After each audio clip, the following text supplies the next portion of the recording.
Hello friends, welcome to Kalyani's உலகம். இன்றைக்கி இந்த வீடியோவில் சுண்டைக்காயை துவரம்பருப்பு சேர்த்து கடைஞ்சி காமிக்க போகிறேங்க. ரொம்ப சூப்பராக இருக்கும். இட்லி தோசைக்கு தொட்டு சாப்பிட்றப்ப சூப்பராக இருக்கும். அதே சமயம் ஒயிட் ரைஸ்க்கும் ஊற்றி சாப்பிட்லாம், நல்லா தான் இருக்கும்.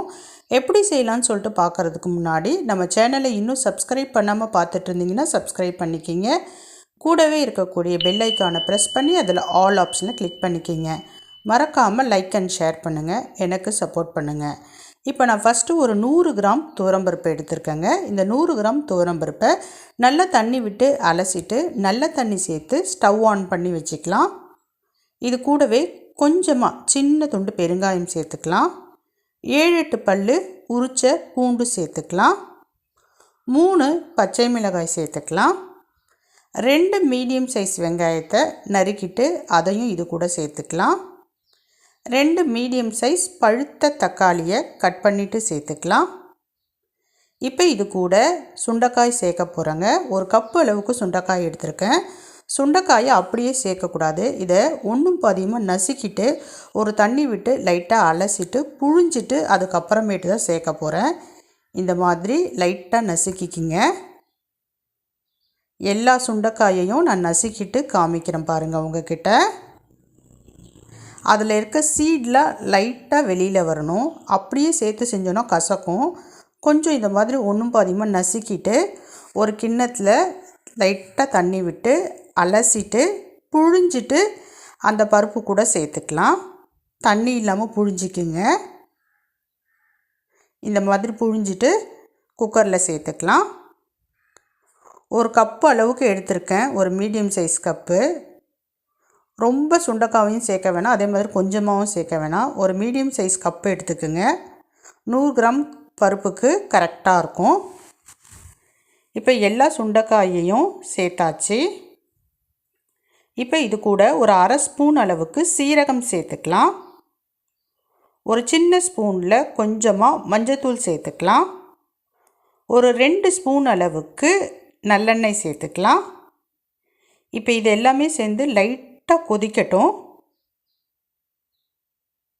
இப்போ பாருங்கள், லைட்டாக கொதிக்க ஆரம்பிச்சிடுச்சு. இப்போ கொஞ்சமாக சின்ன துண்டு புளி சேர்த்துக்கலாம். இப்போ எல்லாத்தையும் மிக்ஸ் பண்ணிக்கலாம். மிக்ஸ் பண்ணிவிட்டு குக்கர் மூடி போட்டுடலாம். புளி முதல்லையே சேர்க்க வேணாங்க, கடைசியாக சேர்த்துக்குங்க. இப்போ பாருங்கள், நல்லா மேலே ஆவி வருது. நம்ம விசில் போட்டு 4 விசில் விட்டு எடுத்துக்கலாம். நான் விசில் போட்டுட்டேன், 4 விசில் விட்டுக்கிறேன்.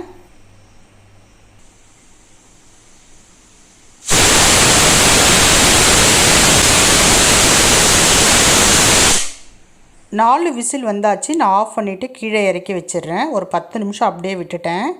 இப்போ ஓப்பன் பண்ணி காமிக்கிறேன் பாருங்கள். துவரம்பருப்பு, சுண்டைக்காய், வெங்காயம், தக்காளி எல்லாமே கரெக்டான பதத்துக்கு வெந்திருக்கு. இப்போ இதை மத்து வச்சு நல்லா கடைஞ்சிக்கலாம். தேவையான அளவு உப்பு சேர்த்துக்கலாம். உப்பு சேர்த்துட்டு ஒரு ஸ்மேஷர் வச்சுக்கலாம். நான் ஸ்மேஷர் வச்சு கடைய போகிறேங்க.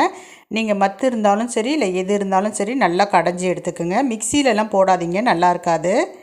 நல்லா கடைஞ்சிக்கலாம்.